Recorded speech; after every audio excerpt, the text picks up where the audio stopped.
continuation topic is organization design part 2. Organization design is a step-by-step process. Already we discussed in the first video. It's a step-by-step. See, step 1, step 2. Like that it develops the plan. First of all, the organization structure is developing the plan and implementing that plan. Okay, that's the reason.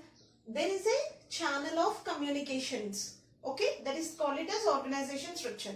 Already we discussed in that work specialization. Work specialization means create the efficiency of the worker, separate jobs and productivity. But it is also having drawback. Why? Because the person is, say for example, one person is always repairing the cycle. He will get the bored. He have to do another task of work. That he will give the new energy. That is the main motto. So the managers have to think that if the person is always repairing that cycle or else repairing that bike, he have to give the another task of work. Then he will get the new challenges of the work. So divide the work into separate jobs, create efficiency and productivity, but boredom, poor quality.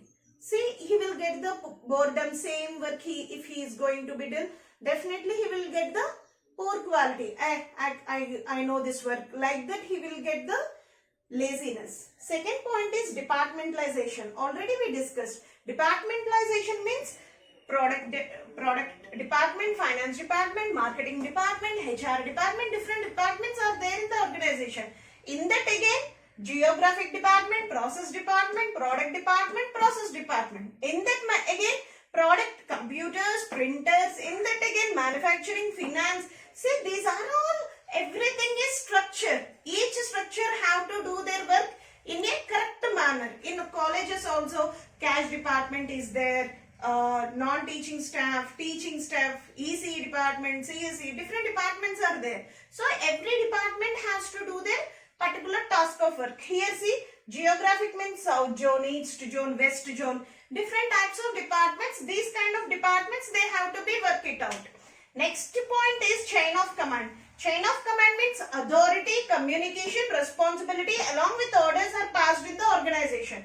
Definitely there is the chain of communication. Board of directors, managing director, personnel, finance, market, research and development, different departments have to be communicate what to do the particular task of work they have to be done. Next one is span of control. Span of control means a manager can handle how many employees. See, EC department is there. She will be handling only 12 members or 15 members.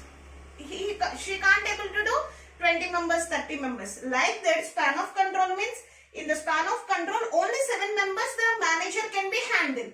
That is manager, assistant 1, assistant 2, assistant 3, assistant 4, 5, 6, 7. So span of control he will do only 7 members. Then the work output also will get the efficiently. So in an organization, efficiently and effectively employees are following his command or not, he can be followed. That is called it as span of control.